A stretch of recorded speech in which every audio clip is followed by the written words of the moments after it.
Welcome to this explainer. Okay, today we're taking a really deep dive into the cinematic and thematic layers of Bong Joon-ho's absolute masterpiece, Parasite. We are going to pull back the curtain on how this film operates, not just as a thrilling story, but as this meticulously constructed blueprint of modern society. So get ready, because the way this movie uses physical space and psychology, it is literally going to change how you watch it. To do this right, we're grounding our analysis in some incredibly fascinating formal film critique and sociology. We'll be drawing heavily from academic sources, like the Synesthesia Journal of Film and Media Studies, along with insights from architectural criticism and psychoanalytic theory. We're not just throwing opinions around today. We are exploring the rigorous academic frameworks that actually reveal the film's hidden architecture. Which brings us to the big, provocative question guiding our whole explainer today. How exactly does a modern dark comedy use 18th century Gothic horror conventions and, get this, dense Lacanian psychoanalysis to explain the precarious reality of the modern gig economy? I know, it sounds like a completely impossible mix, right? But as you'll see, Bong Joon-ho weaves these elements together flawlessly. So, here's our roadmap for today. First, the architecture of inequality. Second, camera angles in confinement. Third, a neoliberal Gothic horror. Fourth, Lacan and the Master. And finally, the illusion of escape. Okay, let's dive right into this first section, the architecture of inequality. Let's contrast the two primary spaces we see in the film. On one hand, you have the Park family's villa. It's bathed in sunlight, open sky, deliberately designed by a fictional famous architect to project absolute stability and order. It is essentially a planned fortress. Then, on the other hand, the Kim family lives in this cramped, improvisatory semi-basement known as a banji-ha. The lighting is super dim, the windows are right at street level, making them incredibly vulnerable to literally everything outside, and the space itself demands constant hustling just to survive. The space here naturally, physically, reproduces inequality. This next quote really hits the nail on the head regarding the Kim's living situation. It says, "The semi-basement holds dualistic quality to it. It is home and a reminder of their social standing. It perfectly represents the heavy psychological toll of the gig economy." Think about it. They are half above ground, desperately clinging to this hope of moving up, but they're perpetually haunted by the fear of sinking completely into the dark basement below. It is a state of total, absolute instability. And you know, nothing illustrates why this architectural divide matters quite like the rainstorm sequence. For the wealthy parks up on the hill, the torrential rain is just a minor aesthetic inconvenience.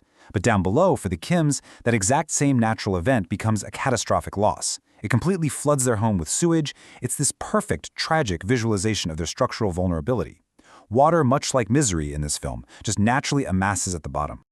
Moving on to Section 2, Camera Angles and Confinement. Now, Bong Joon-ho doesn't just show us entrapment, he visually manufactures the feeling of it for us. The sources point out some really specific cinematic choices here. Have you noticed how often we see establishing and tracking shots from behind the characters, especially as they descend into that basement bunker? The film frequently abandons the traditional shot-reverse shot structure that usually builds empathy in movies. Instead, the camera kind of forces us into this almost abject, monstrous point of view, really hammering home the working-class character's inescapable vulnerability.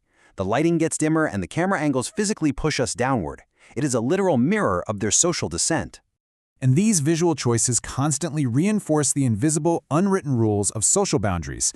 You know, that famous line Mr. Park insists his employees must never, ever cross. The cinematography literally boxes the characters in. It uses the architecture to trap them in these tight, suffocating frames, whether they are in their own domain or hiding out in the park's home. All right, Section 3. Let's completely reframe the movie's genre and talk about a neoliberal Gothic horror. Now, what's really interesting about this is, to understand it, we have to look way back at the 18th century British Gothic blueprint. Classic Gothic conventions rely heavily on claustrophobia, these unhomely or uncanny spaces, and the terrifying concept of the inescapable castle. The horror basically comes from being locked inside with a monstrous secret. But our academic sources argue that Parasite flips this classic trope on its head brilliantly. In classic Gothic horror, the wealthy aristocracy is inside the castle, right? And they're terrified of the monstrous, poor outsiders trying to break in. But in Bong Joon-ho's neoliberal Gothic, it's the working class who are trapped. They are the ones suffering the horrific claustrophobia and anxiety of being imprisoned inside the capitalist machine, which is symbolized by the park's seemingly perfect mansion, and they are completely unable to escape the basement. Section 4. Lacan and the Master. We're going to unpack the invisible psychological framework governing the film's brutal events, and to do that, we are drawing directly from the International Journal of Zizek Studies. It's really important to note here that we're looking at how academic theorists apply the dense socio-economic philosophy of Jacques Lacan to the film. We are exploring these concepts purely through an analytical, academic lens to see how the movie is constructed. So according to the literature, the characters map perfectly onto Lacan's discourse of the master. Let's walk through it. Step 1, you have the master. That's embodied by the neoliberal elite, the Park family, who possess wealth seemingly without any effort. Step 2 is the symptom. That's the working class characters, the Kims and the man in the bunker, Gyun-se. Their traumatic reality just violently bursts to the surface. And step 3 is the object of desire, which is class status itself, symbolized by the mansion. The Kims don't just want a job, they desire the very status and enjoyment of the master. Now, academics argue that the violent climax at the garden party isn't a true, organized revolution. Instead, it's actually a negative, hysterical symptom of global economic trauma. The violence erupts precisely because the working-class characters are fundamentally trapped by the master's framework. They're literally fighting each other for scraps in the basement rather than dismantling the system that put them down there in the first place. In the journal, analysis suggests something pretty profound about us, the viewers too. It argues that the film creates a spectacle of resentment. Basically, it allows a global audience to safely consume this violence and class anger on screen as pure entertainment. We essentially get to enjoy the fantasy of a revolt without ever actually having to confront our own real-world complicity in the very economic systems the film is depicting. Which brings us to our final act, Section 5, the illusion of escape. So, the crucial point is this.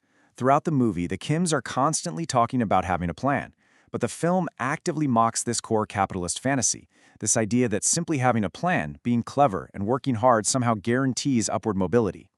As the father, Ki-taek, tragically realizes when they're sleeping in the gymnasium, if you make a plan, life never works out that way. For the surplus population, the film argues planning is just futile. Ultimately, the Kims end up even lower and more trapped than they were at the start. Which brings us to this really dense academic concept, the destituent power of the real. What you should really take away from this is that the film's true Gothic horror isn't just a guy living in a secret bunker. No, the true horror is the film's assertion that late-stage capitalism has no outside. The neoliberal castle just cannot be escaped. When the Parks move out, another wealthy family simply moves right in, completely blind to the bodies buried beneath them, and the whole cycle just continues uninterrupted. Which leaves us with this final, lingering thought to ponder today. If fighting to escape the basement only reinforces the master's discourse, if playing the game just means displacing someone else in the bunker, is there truly any outside to the modern capitalist castle? Thank you so much for exploring the architecture of Parasite with me today. Keep asking questions and keep looking closely at the structures around you.